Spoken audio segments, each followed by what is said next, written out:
Bien, gloire à Dieu. Eh bien, bonsoir à toutes et à tous. Heureux de pouvoir partager ce soir l'Évangile avec vous. Et merci à notre ami qui a interprété ces magnifiques cantiques. Alors, je n'ai pas tout compris, mais j'ai compris beaucoup de choses. Et c'est formidable de voir quelqu'un qui chante, mais qui chante l'Évangile, qui veut communiquer, qui veut partager l'Évangile, parce qu'en fait, les hommes ont besoin de l'Évangile. Je vais revenir sur ce verset certainement dans la soirée, mais la Bible affirme que l'Évangile, c'est la puissance de Dieu pour le salut de quiconque croit. Alléluia. Et l'Évangile, eh bien, c'est quelque chose d'extraordinaire. Et il va dans le monde entier, il parcourt le monde, l'Évangile aujourd'hui. Et partout où il arrive, l'Évangile gagne du terrain. Alléluia. Les cœurs sont touchés, des vies sont sauvées, des vies sont transformées. Il y a bien des manifestations de cette puissance par le biais de la guérison, de la délivrance, de choses glorieuses qui se produisent ici et là. Alors, nous voulons croire que ce soir, dans ce lieu aussi, Jésus va sauver, Jésus va guérir, Jésus va délivrer, alléluia. Je crois que Jésus est au milieu de nous ce soir, que le Seigneur est présent dans ce lieu. Et on peut et on doit s'attendre à ce que Jésus fasse quelque chose dans la vie des uns et des autres. Amen. Alors excusez-moi, j'ouvre ma Bible. Quand il a été question pour moi de préparer cette série de messages, quelque chose s'est imposé dans mon cœur, vraiment, et c'est un thème que je vais partager avec vous tout au long de cette semaine. Et ce thème, c'est la foi. La foi. On va lire un texte dans quelques instants. Mais je me souviens de cette expérience que j'ai faite avec mon épouse. Elle était enceinte de mon 4e enfant, une fille, et elle devait faire une échographie à une certaine période, parce que dans cette période, l'échographie, par rapport à certaines mesures de l'enfant, on peut découvrir si l'enfant est trisomique ou pas. Et cet examen, on n'a pas pu le faire. Ma femme n'a pas pu le faire, on était en vacances. Et donc, elle n'a pas pu faire cet examen. Quand nous sommes rentrés à Nice, elle est allée voir son gynécologue et le gynécologue lui a dit, écoutez, ça serait quand même bien qu'on ait quand même une idée de ce qui pourrait être par rapport à cet enfant. Et ça serait bien que vous fassiez une prise de sang et on va voir un petit peu ce que cela va nous signaler ou pas. Donc, mon épouse Agnès a fait une prise de sang et on a eu les résultats. Les résultats sont arrivés. Et quand les résultats sont arrivés, voilà ce qui était écrit sur les résultats. On a ouvert la lettre et là, il y avait écrit, mais d'une manière tellement... c'était frappant pour nous, quoi. Risque aigu de trisomie. Bien, quand vous voyez ça, vous commencez à dire, Seigneur, c'est ta volonté qui se fera. Le gynécologue a reçu les examens et bien sûr, il a voulu nous voir et il a proposé à ma femme un examen dont il savait qu'on n'accepterait pas de le faire, c'est la myosynthèse. Parce qu'il nous a dit, je comprends très bien que si on fait cet examen, c'est pour voir si l'enfant est trisomique et si jamais il l'est, on propose immédiatement un avortement. Et il dit à ma femme, mais Madame Lenormand, je connais vos convictions, je sais que votre mari est même pasteur, mais c'est sûr que vous n'avorterez jamais. Évidemment, ma femme lui a dit, non, ça c'est sûr, docteur, j'avorterai pas. Quelle que soit la situation, cet enfant, on va le recevoir, on va l'aimer de tout notre cœur. Et s'il y a ce problème, Dieu nous aidera par rapport à ce problème. Mais pendant quelques mois, on était avec l'épée de Damoclès sur la tête. L'enfant peut naître avec cette maladie, cette trisomie. Est arrivé le jour de l'accouchement. Et on était dans la salle d'accouchement. J'étais là avec ma femme et je me rappellerai toujours parce que d'abord est rentré l'anesthésiste. Et l'anesthésiste arrive là dans la chambre d'accouchement, dans la pièce d'accouchement. Elle me regarde et me dit « Je vous connais, vous ?» Ah, je dis « Peut-être. » Mais si, je vous connais, monsieur. Puis elle me regarde. « Ah, me dit, je sais qui vous êtes. Vous êtes pasteur dans l'église là en bas à Nice, à Cimier. » J'ai dit oui, exact, je suis vraiment pasteur dans cette église-là. Elle me dit, mais vous savez quoi, monsieur le pasteur, je suis venu dans votre église il y a quelques mois en arrière. Je lui dis, ah bon, dans quelle occasion? Elle me dit, eh bien, il y avait un mariage d'une amie et je suis venu là dans votre église, vous avez prêché la Bible, tout ça. Elle me dit, écoutez, monsieur le pasteur, c'était formidable, hein, il faut que vous continuiez à faire ça, hein. Ça démarrait bien l'accouchement. Hein? Non? Puis mon épouse Agnès a accouché. On a pris le bébé, ma petite fille, on l'a pris, on l'a mis dans les bras de ma femme. Et au bout de quelques secondes, le gynécologue s'adresse aux différentes personnes qui étaient là, au personnel, et il dit, maintenant, prenez l'enfant et montrez-moi l'enfant. Ils ont pris l'enfant et ils ont placé l'enfant devant le gynécologue comme cela. Et j'ai vu là, déjà dans sa demande, je sentais, oh, qu'est-ce qui se passe? Qu'est-ce qui se passe? Et il regarde l'enfant, il scrute l'enfant. Mais, vous voyez, de la tête aux pieds. Et il fait plusieurs fois, vous voyez, il regarde là comme cela. Puis il s'arrête et il dit, rendez l'enfant à sa mère. Et là, il se tourne vers moi. Et voilà ce qu'il me dit. Écoutez bien. Hein. Monsieur Lenormand, vous avez eu raison d'avoir la foi. Alléluia. Vous avez eu raison d'avoir la foi. Amen. Et ma femme, elle avait le bébé sur elle. Et elle était au ciel déjà, vous voyez. Alléluia, alléluia, merci Seigneur, gloire à Dieu. Et la sage-femme qui était là, et qui, entendait ma femme, qui disait alléluia, gloire à Dieu, etc. Elle regarde ma femme et dit, madame, vous avez raison de dire gloire à Dieu. Vous avez raison de dire alléluia, parce que ce que vous avez dans vos bras est un miracle de Dieu. Vous avez eu raison d'avoir la foi. Et je vais vous prêcher pour que ce soir, vous ayez la foi. Et quand vous allez avoir la foi, je pourrai alors vous dire, comme m'a dit ce médecin, vous avez raison d'avoir la foi. Amen. La définition de la foi, on la trouve dans la parole de Dieu. Vous connaissez, pour beaucoup d'entre vous, Hébreux chapitre 11, et au verset 1er, je ne sais pas si ça va pouvoir apparaître sur l'écran, mais la définition de la foi est là. Voilà ce que dit la Bible. La foi est une ferme assurance des choses qu'on espère, une démonstration de celles qu'on ne voit pas. Amen. C'est la définition de la foi. Alors pour nous aider à bien comprendre cette définition de la foi, il y a quelques versions de la Bible qui me semblent être assez intéressantes. Je vais vous donner 3 autres versions de ce verset, 3 autres versions de la Bible par rapport à ce verset. La première version, c'est la version parole de vie, parole vivante, pardon. Écoutez ce que la version parole vivante dit. Elle dit ceci. Et qu'est-ce que la foi? Qu'est-ce que la foi? C'est une ferme confiance dans la réalisation de ce qu'on espère. C'est une manière de le posséder déjà par avance. Croire, c'est être absolument certain de la réalité de ce qu'on ne voit pas. Amen. Je trouve qu'elle est pas mal cette version. La version français courant.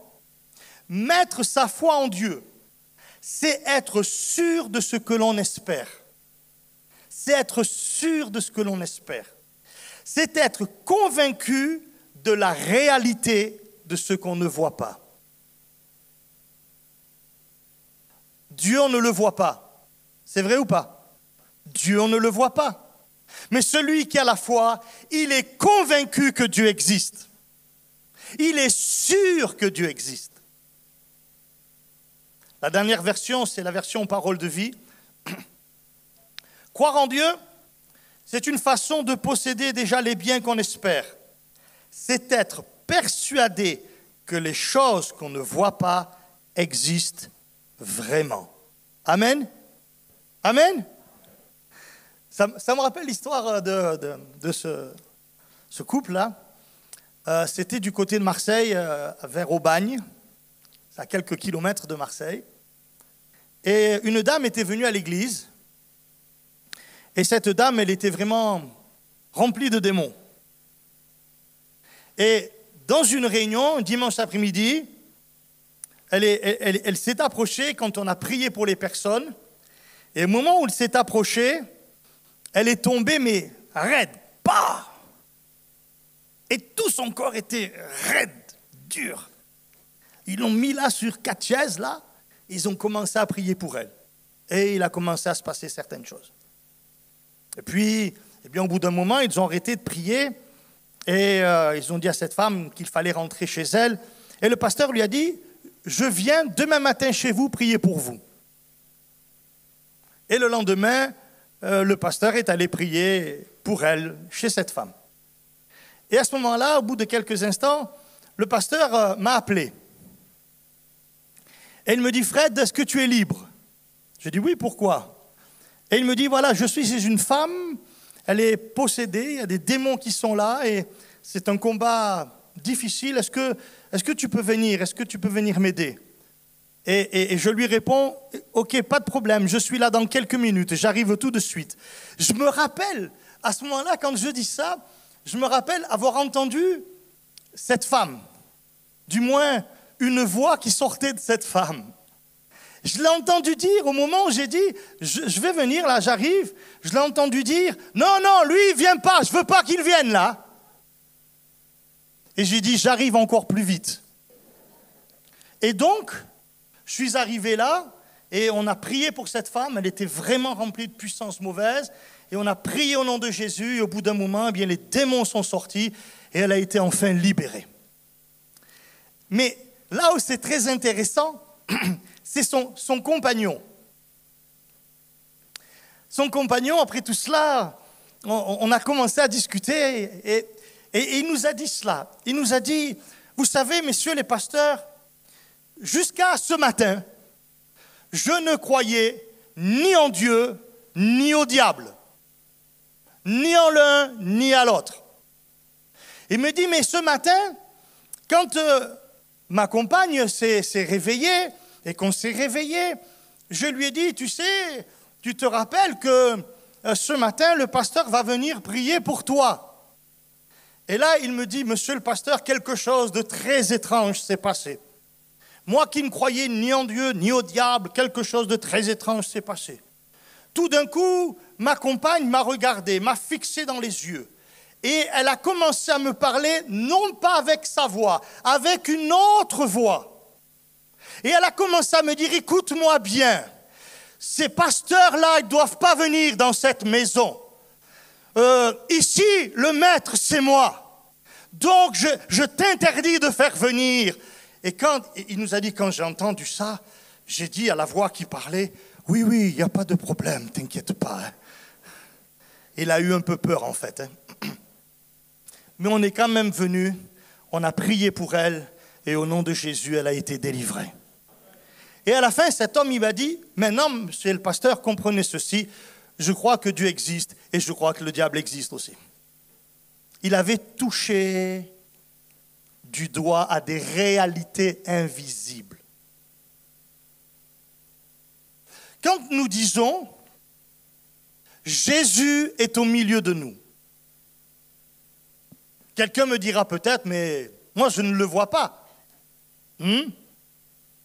Mais nous savons par le moyen de la foi que Jésus est vraiment au milieu de nous, qu'il est présent réellement dans ce lieu.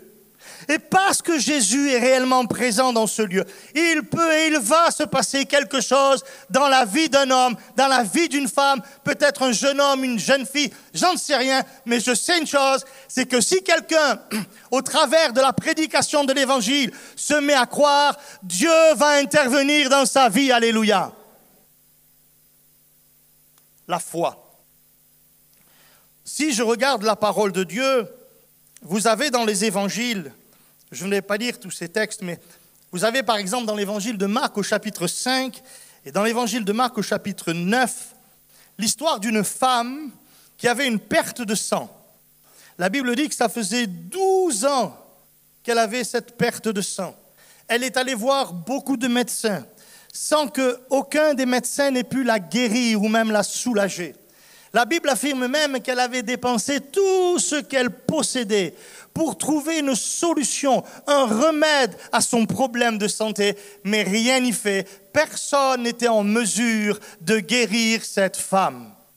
La Bible dit, ayant entendu parler de Jésus. Elle a entendu parler de Jésus.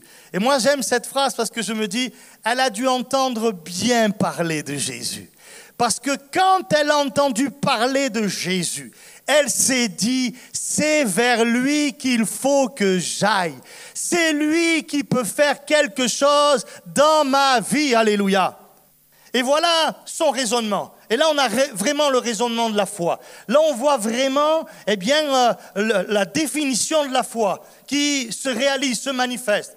Elle se dit dans son cœur, si je peux seulement toucher le bord de son vêtement, je serai guéri.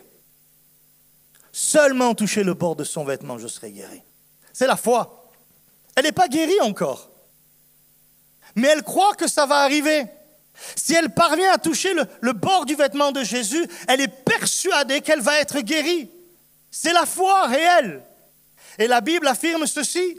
À un moment donné, dans sa ville, Jésus est passé, et puis elle est allée vers lui, la foule pressait Jésus, et elle va se faire un chemin là dans la foule, et à un moment donné, elle va toucher le bord du vêtement de Jésus, et au moment où elle va toucher le bord du vêtement de Jésus, il y a là l'effet de la foi.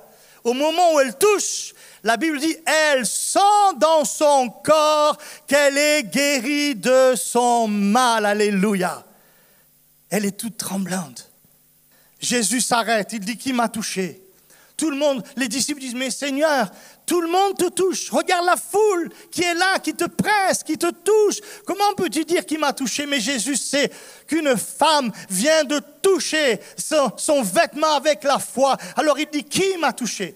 Et cette femme, se sachant découverte, vient vers Jésus, excusez-moi, et elle va lui avouer tout ce qui se passait.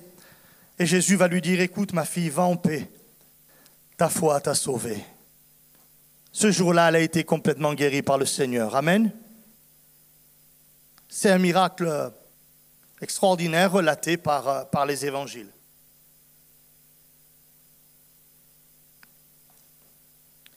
La question qui se pose, c'est comment procéder pour avoir une telle foi? Comment, pasteur, je pourrais avoir cette foi-là? La réponse se trouve dans la parole de Dieu. Cette foi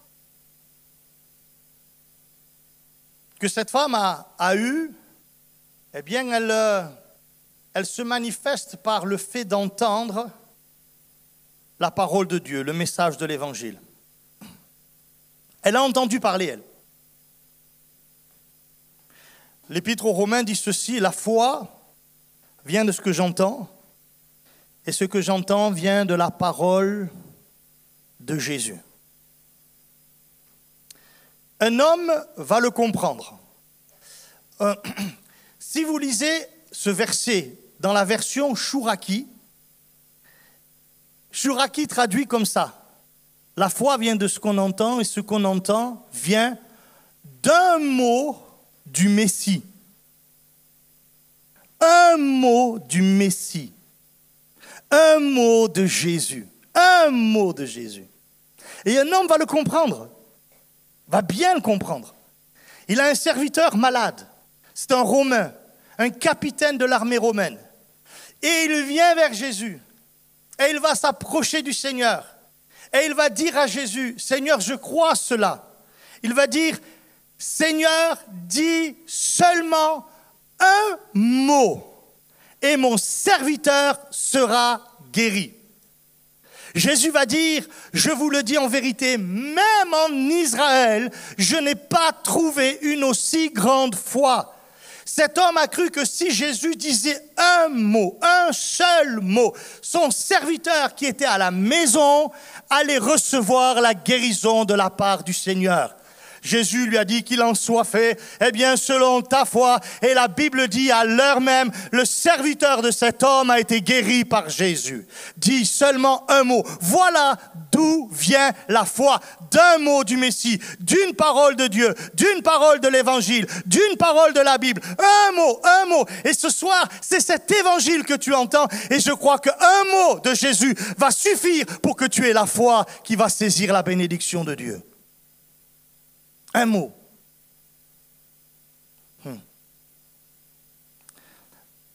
J'ai pris ces deux exemples et en fait, ce n'est pas le fruit du hasard.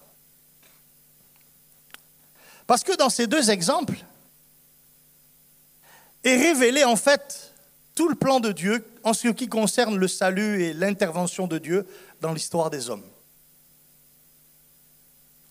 La première personne dont j'ai parlé, cette femme qui vient toucher le bord du vêtement de Jésus, comprenez bien ceci, c'est que cette femme, elle est israélite, elle est juive. Et dans le deuxième exemple, l'homme qui va venir vers Jésus, qui va lui dire, dis seulement un mot et mon serviteur sera guéri. Cet homme, lui, il n'est pas juif, il est romain. Romain. Et cela n'est pas anodin, parce que cela met en lumière la réalité du salut de Dieu quant à l'humanité tout entière. Tout à l'heure, je citais ce verset, l'Évangile, c'est la puissance de Dieu pour le salut de quiconque croit. La suite, c'est pour le juif, premièrement, puis pour le grec. Vous pouvez le remplacer par le romain si vous voulez. C'est-à-dire le juif et le non-juif. Et effectivement, Jésus d'ailleurs va dire à une femme un jour, tu sais, je suis venu d'abord pour les brebis perdues de la maison d'Israël. J'attire votre attention sur la parole même de Jésus. Je suis venu d'abord. D'abord. Ça veut dire qu'il y a une suite. D'abord, c'était pour Israël. Mais ensuite, c'est pour toutes les nations. Alléluia. Ça veut dire que cet évangile, cette manifestation de la grâce de Dieu, cette intervention de Dieu dans l'histoire des hommes pour les sauver, eh bien, ça ne concernait pas juste Israël, ça concernait Israël, mais béni soit Dieu, ça concernait toutes les nations, alléluia. Et je vais vous dire une bonne nouvelle, c'est que l'île de la Réunion, elle est concernée par toutes les nations. En plus, dans votre île, il y a pas mal de nations. C'est vrai ou pas ? Même quand je vous regarde et je vous croise dans la rue, je dis, tiens, celui-là, il ressemble vraiment à un Indien. Je me dis, il doit y avoir une descendance quelque part des Indes, là, vous voyez ? C'est vrai ou pas ? Hein ? Voilà, chez les uns... Alors, je vais vous faire une confidence, vous ne le direz pas. Je crois que c'est cela, mais mon grand-père est né à Saint-Pierre de la Réunion. Je ne savais pas, il y a encore quelques années, que j'avais du sang réunionnais.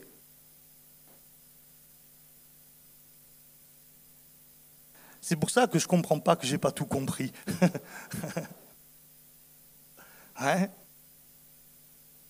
Et voyez-vous, plusieurs ont compris cela dans les évangiles. Plusieurs. Ok, c'est vrai, c'est pour Israël. Mais le plan de Dieu, c'est pour toutes les nations.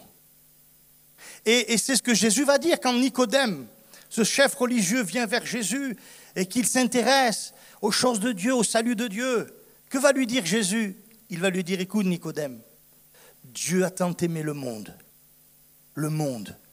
qu'il a donné son Fils unique, afin que quiconque croit en lui ne périsse pas, mais qu'il ait la vie éternelle. Amen. Ça concerne toutes les nations. Ça concerne l'île de la Réunion aussi. Dieu a tellement aimé les habitants de l'île de la Réunion qu'il va donner son Fils pour que les habitants de l'île de la Réunion soient sauvés.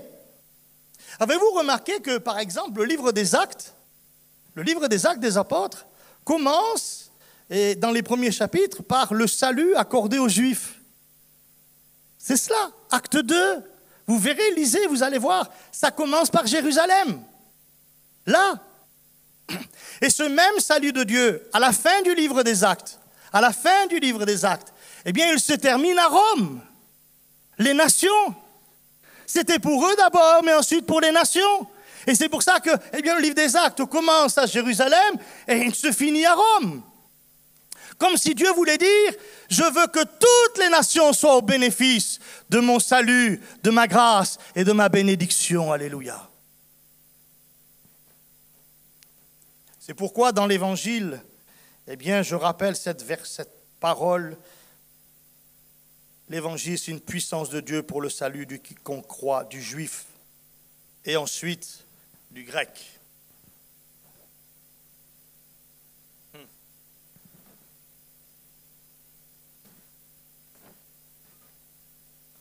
Dans le livre des Actes, chapitre 14, l'apôtre Paul et Barnabas sont de retour à Antioche. Antioche qui était la ville, le quartier général, en fait, de la mission. C'est de là qu'on envoie Paul et Barnabas pour aller annoncer l'évangile aux nations.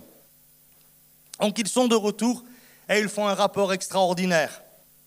Et c'est remarquable, parce que, ils vont parler de toutes les villes par lesquelles ils sont passés.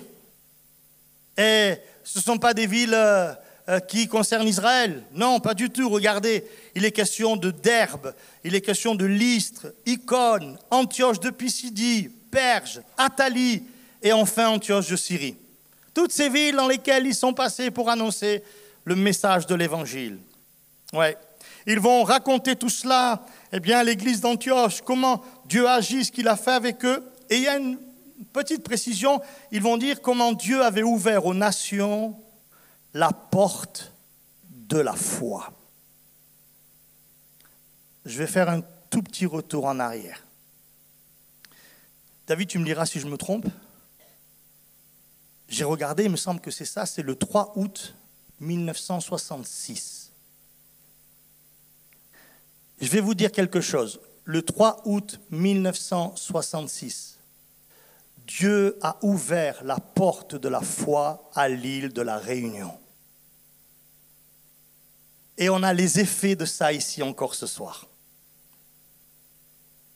C'est glorieux ce que Dieu va faire à ce moment-là. C'est extraordinaire. Ce qui va se produire, comment Dieu va commencer à sauver, comment Dieu va commencer à agir, comment Dieu va commencer à faire. Dans le livre des Actes au chapitre 11, quand les disciples vont apprendre que Dieu avait aussi accordé la repentance aux païens, c'est-à-dire aux non-juifs, la Bible nous dit que les disciples qui étaient à Jérusalem ont commencé à glorifier Dieu. Chaque fois qu'un homme, qu'une femme, qu'un jeune homme, qu'une jeune femme, qu'un enfant, qu'un vieillard, chaque fois qu'une personne se repent de son péché, met toute sa foi en Jésus, le Sauveur et le Seigneur, alors la Bible affirme, il y a de la joie dans le ciel et toute l'Église donne gloire à Dieu. La première fois que j'ai vu M. Cizeron et mes Cizeron, c'était à Marseille, à la Rose, dans la ville de Marseille, l'église, où je venais de me convertir. Et j'ai vu ce monsieur arriver, je ne le connaissais pas du tout.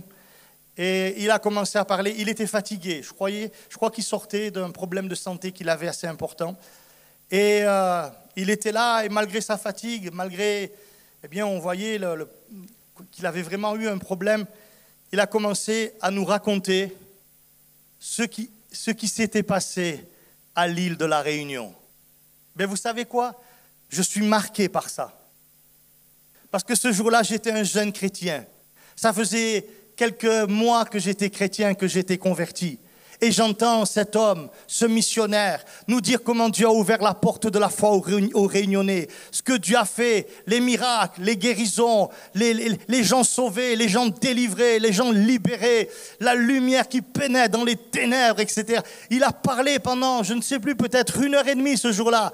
Et quand il a arrêté, j'avais envie de lui dire, monsieur, s'il vous plaît, ne vous arrêtez pas, continuez à nous dire ce que Dieu fait, ce que Dieu a fait, alléluia, parce que c'est extraordinaire quand Dieu ouvre la foi, la porte de la foi à une nation.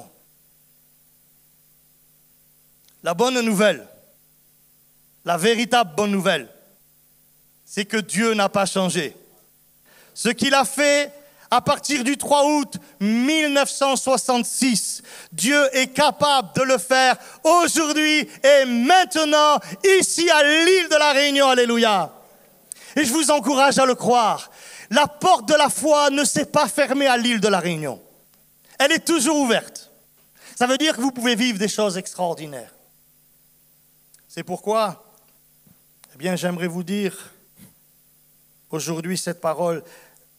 Actes au chapitre 17, Dieu, sans tenir compte des temps d'ignorance, annonce maintenant à tous les hommes en tout lieu qu'ils aient à se repentir, parce qu'il a fixé un jour où il jugera le monde selon la justice par l'homme qu'il a désigné, ce dont il a donné à tous une preuve certaine en le ressuscitant des morts. Aujourd'hui, par l'Évangile, je vous appelle, et je dirais qu'au-delà de ce que moi je fais, c'est surtout Dieu qui vous appelle. Il vous appelle à la repentance. Nous sommes tous des pécheurs privés de la gloire de Dieu. Et nous avons tous besoin de demander pardon à Dieu pour nos péchés.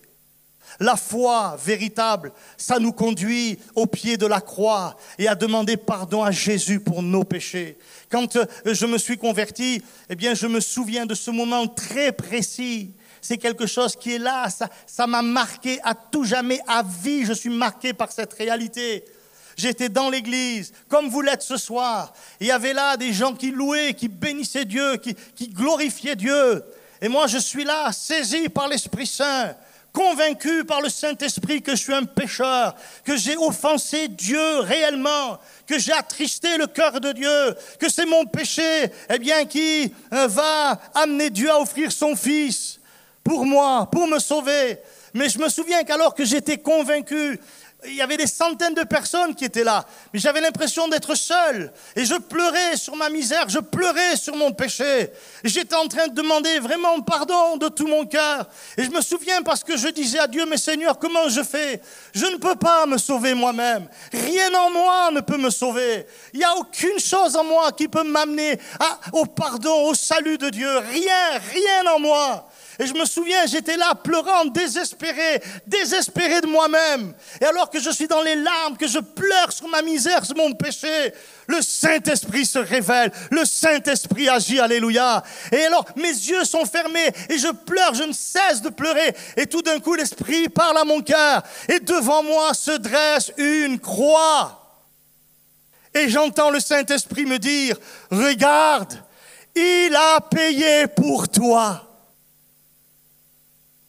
Je dis, j'ai vu l'ombre d'un crucifié.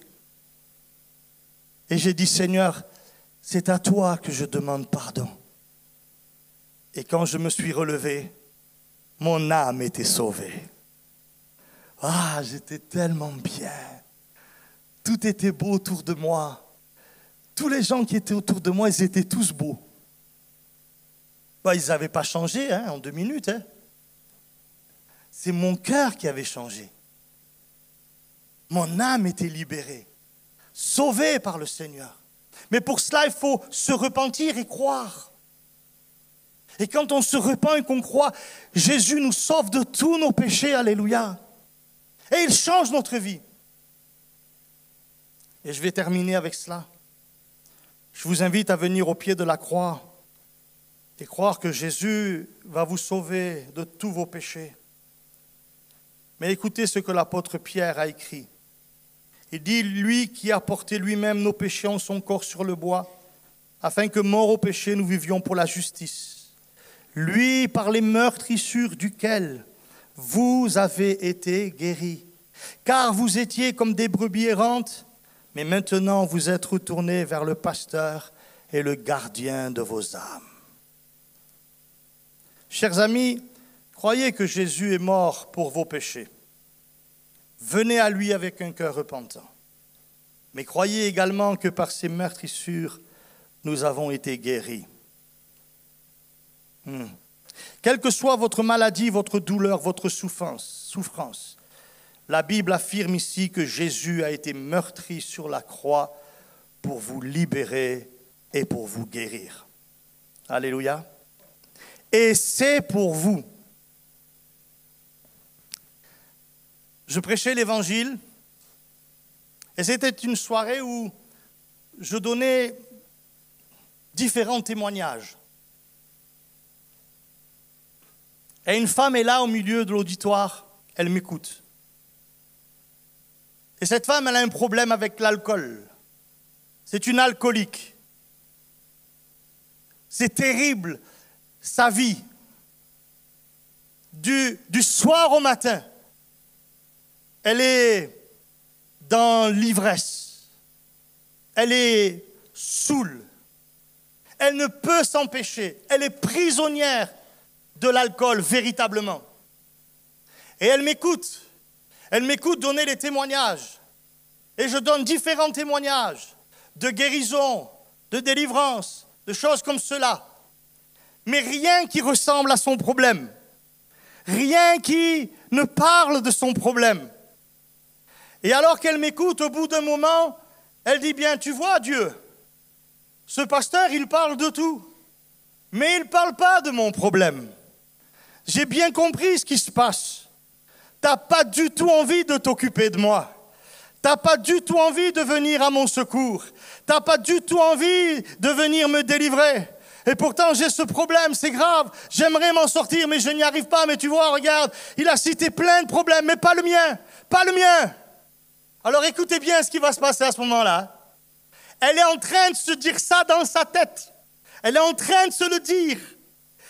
Quand elle se le dit, tout d'un coup je dis, j'ai connu une jeune fille qui avait un problème avec l'alcool. Et là, elle ouvre grand les yeux et elle se dit, mais comment c'est possible ça? Comment? C'est comme s'il l'a lu dans ma tête. C'est comme s'il a entendu ce que j'ai dit. Je vous rassure, je n'avais rien entendu moi. Mais Dieu savait. Le Saint-Esprit savait.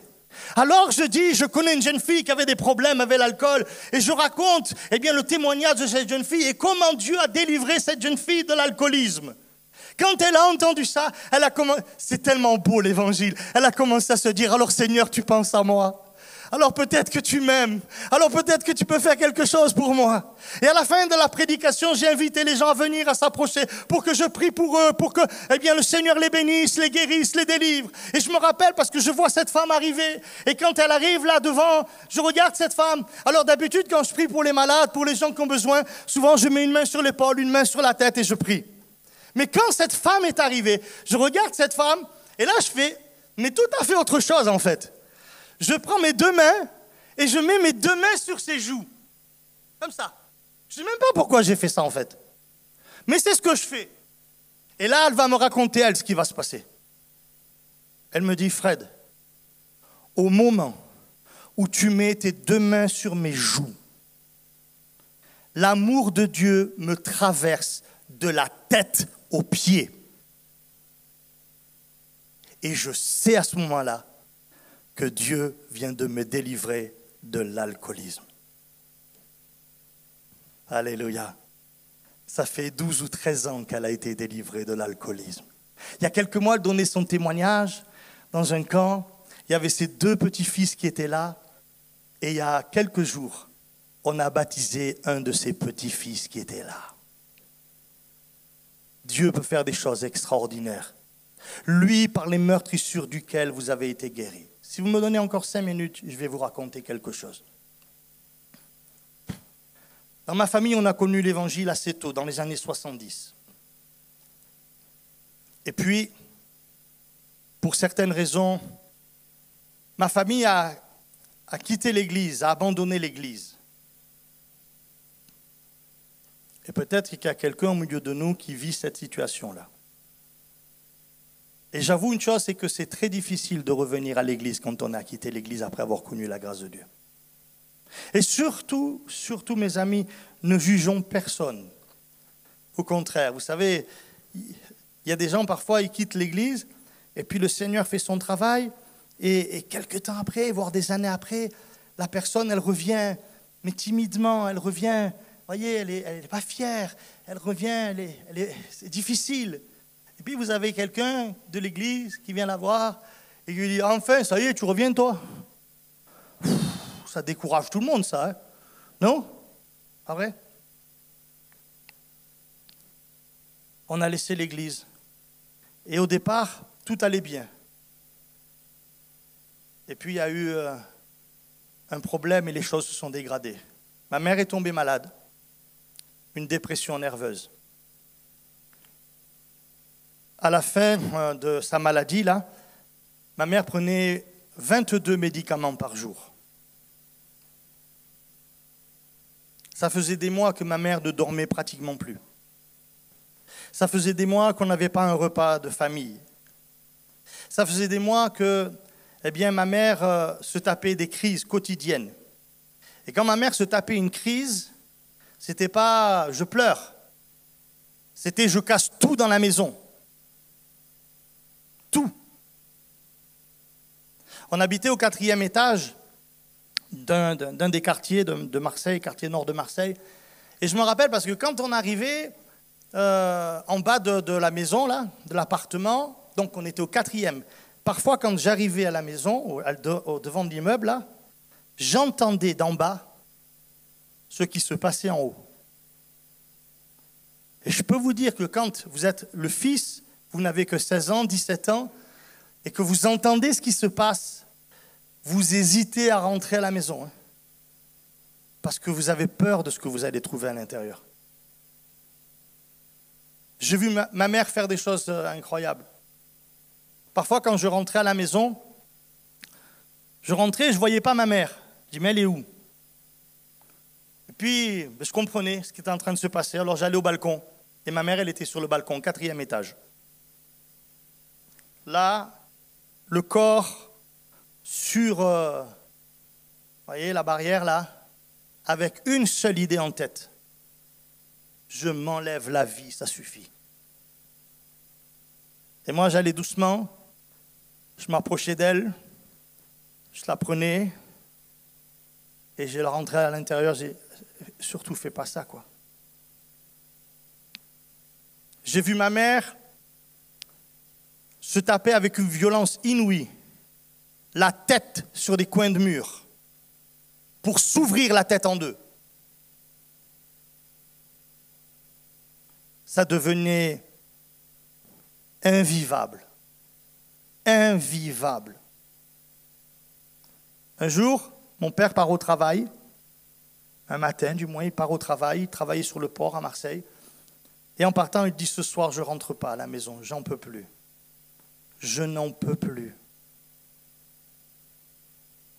Et avec ma sœur, on prend le bus pour aller à l'école, et on se parle l'un à l'autre, et on se dit, ce soir, on ne rentre pas à la maison. On n'en peut plus. Je n'ose même pas imaginer ce qui se serait passé si ce soir-là, et mon père, et ma sœur et moi, on n'était pas rentrés à la maison. Mon père est arrivé à son lieu de travail, et au lieu d'aller au bureau, il était sur le port de Marseille, il a garé la voiture face à la mer. Et là, dans les larmes, il a commencé à dire, « Oh Dieu, je ne comprends pas ce qui m'arrive. Je ne comprends pas ce qui se passe. Pourquoi? Pourquoi on vit ça? » Et vous savez que quand on parle à Dieu, Dieu peut nous répondre. Hein? Est-ce qu'il y a des gens qui croient ça ici? Quand on parle à Dieu, Dieu peut nous répondre. Hein? Dans sa voiture, là, Dieu va lui répondre. Ça vous arrive parce que vous êtes loin de moi. Parce que vous m'avez abandonné. Et si tu veux vraiment que ça change, il faut que tu retournes à l'église et que tu amènes ta femme à l'église. Dans la journée avec ma sœur, on a été travailler. Ben non, on ne peut pas faire ça à notre mère. On ne peut pas l'abandonner quand même. On ne peut pas laisser comme cela dans son pauvre sort. Et on a tellement été travailler dans la journée. Moi, je crois que l'Esprit de Dieu nous travaillait. Qu'à la fin, on s'est retrouvés à la fin de la journée. Avec ma sœur, on s'est retrouvés et on dit non, on rentrait. Et quand on est rentré, mon père est arrivé pratiquement en même temps que nous. Et il nous a dit, venez là. On s'est assis tous les trois autour de la table dans le salon. Et mon père nous a dit, bon, écoutez-moi. Maman est malade et personne ne peut rien faire pour elle. Le dernier médecin qu'on nous avions vu, parce qu'on en a vu beaucoup, on a fait des hôpitaux psychiatriques et tout, on a vraiment fait beaucoup de choses. Le dernier médecin, il a dit à ma mère, Madame Lenormand, essayez de vous en sortir. Et mon père lui a dit, monsieur, si elle le pouvait, on ne viendrait pas vous voir. Il nous faisait comprendre, je ne peux rien faire. N'est-ce pas? Et donc, mon père, il nous dit, on va tout faire pour l'aider. Mais la première chose que je fais, c'est que dimanche, je l'amène à l'église. Yeah. Dimanche après-midi, là, réunion d'évangélisation à 15h. C'est pour ça que j'aime les réunions d'évangélisation. 15h, j'ai vu mes parents partir. Gloire à Dieu. Et moi, j'étais là à la maison, j'attendais. Et je vous assure, je n'avais pas du tout la foi, mais pas du tout la foi. Et puis ma mère et mon père sont rentrés à la maison, alléluia. Ils sont arrivés à la maison. Et là, ma mère, elle rentre à la maison. Elle vient me voir, elle s'approche de moi. Et moi, j'étais là, tranquille, sur mon canapé, là. Et puis elle me regarde, elle me dit, écoute-moi, Fred, écoute-moi bien. Aujourd'hui, Jésus m'a guéri. Et là, je dis, elle est encore plus folle qu'avant.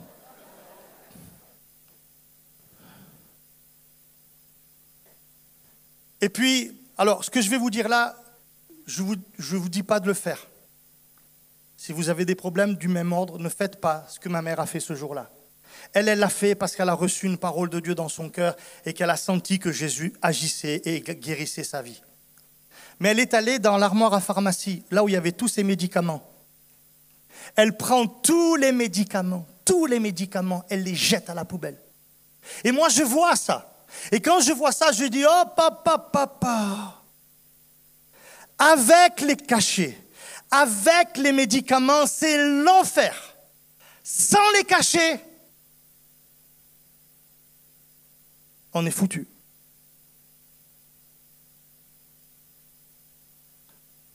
L'évangile, c'est la puissance de Dieu pour le salut de quiconque croit. Et par ces meurtrissures, nous avons été guéris. Ma mère a préparé le repas. Ça faisait 7 mois qu'elle ne le faisait pas. On s'est mis à table. Ça faisait 7 mois qu'on n'était plus ensemble à table. Et puis mon père a dit, je vais rendre grâce à Dieu. Waouh! Qu'est-ce qu'il fait? C'est quoi ce truc-là? Et il a rendu grâce à Dieu, il a remercié Dieu. Et puis ma mère, au bout d'un moment, a dit, je suis fatigué, je vais me coucher. J'ai dit, sans les cacher? Avec les cachets, elle ne dort pas. Donc sans les cacher, elle est allée dans la chambre. Elle a éteint la lumière, ce qu'elle ne faisait plus. Elle ne pouvait plus éteindre la lumière pour se coucher. Elle a éteint la lumière. Elle s'est mise dans son lit et elle s'est endormie. Et le lendemain matin, alors que je dors, je suis réveillé par la voix d'une femme qui est en train de chanter un cantique. Ça me réveille et je comprends que c'est ma mère qui est en train de chanter un cantique. Je n'y croyais toujours pas. Je n'y croyais toujours pas. Il m'a fallu une semaine, vous entendez, une semaine, où tous les jours quasiment j'ai été réveillé par la voix de ma mère qui chantait. Il m'a fallu une semaine pour arriver enfin à dire, à la fin de cette semaine-là, je crois que Dieu a fait un miracle dans ma maison. Ma mère n'a plus jamais eu ce problème. Ce jour-là, Jésus l'a guéri. Par ses meurtrissures, nous avons été guéris. Est-ce que tu as une addiction? Est-ce que tu as une maladie? Est-ce que tu as un problème, des douleurs, des souffrances? eh bien, j'aimerais t'inviter à t'approcher du Seigneur. Par ces meurtrissures, tu as été guéri. Tu as été délivré. Amen. Serait-il possible qu'on prie ensemble quelques instants?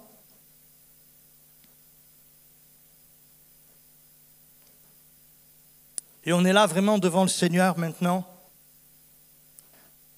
Ce que Dieu a fait avec ma mère, il peut le faire avec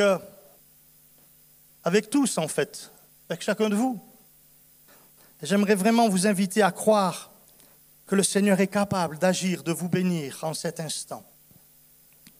Je ne sais pas quel peut être le problème. Tu as peut-être besoin d'être pardonné de tes péchés. Alors viens à la croix maintenant. Demande pardon au Seigneur pour tes péchés. Crois que Jésus est le Sauveur. Tu as peut-être besoin d'une guérison. Tu as peut-être besoin d'une délivrance à cause d'une addiction.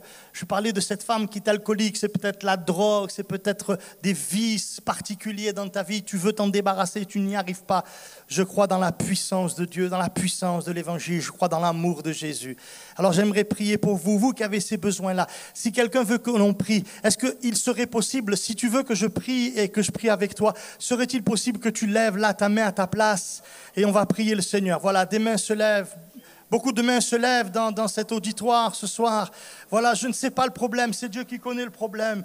Je vais vous demander vraiment d'avoir un petit peu de courage. Mais c'est tellement bien d'avoir du courage pour Jésus, d'avoir du courage pour Dieu. Je vais juste vous demander, vous qui avez levé la main là à votre place, je vais vous demander de vous lever juste à votre place. Les autres, vous restez assis, vous êtes en prière, vous êtes en train de dire, Seigneur, ces gens ont besoin de toi, ils ont besoin d'une intervention de Dieu, d'une délivrance, d'une guérison, alléluia. Et on va s'attendre à ce que le Seigneur intervienne, alléluia. Moi je crois que Jésus vous aime, Jésus vous voit là où vous êtes, et partout où vous êtes, Jésus passe, alléluia, et Jésus pose sa main sur vous, gloire à Dieu. Vous allez recevoir une bénédiction toute particulière en cet instant, je le crois de tout mon cœur maintenant, alléluia. Est-ce que l'Église peut prier? Est-ce que l'Église peut dire, Seigneur, bénis ses amis, interviens dans leur vie, alléluia. Et pendant qu'on est là en train de prier, je vais demander au pasteur Jean Cizeron, il va venir là, et il va prier pour tous ses amis qui sont là, et ensemble on va se joindre à sa prière. Jésus va faire quelque chose pour toi dès ce soir, dès à présent, amen. Jésus, tu vois toutes ces personnes qui se tiennent debout. Ce n'est pas seulement devant nous qu'elles sont debout, c'est devant toi, Seigneur. Et nous te prions de te souvenir de tes meurtrissures maintenant et d'accorder à toutes ces personnes une pleine délivrance. Au nom de Jésus, que la puissance des maladies recule. Au nom de Jésus, que la puissance du mal sorte des corps. Au nom de Jésus, que toute faiblesse, que toute dépression, que toute addiction, au nom de Jésus, soit vaincue maintenant. Et que la gloire de Dieu remplisse les cœurs. Seigneur, si quelqu'un te cherche pour le pardon de ses péchés, tu le lui accordes maintenant. Dans un esprit repentant, qu'il reçoive ta grâce, qu'il reçoive le pardon et l'assurance d'une vie nouvelle. Seigneur, nous proclamons la délivrance dans ce lieu. Nous proclamons que tu as tout accompli sur la croix. Nous proclamons que tu es vivant et que maintenant tu agis dans chacune de des vies et dans chacun des cœurs. Pour la gloire de ton saint nom. Merci notre Dieu. Gloire à Dieu. Que Dieu vous bénisse, chers amis.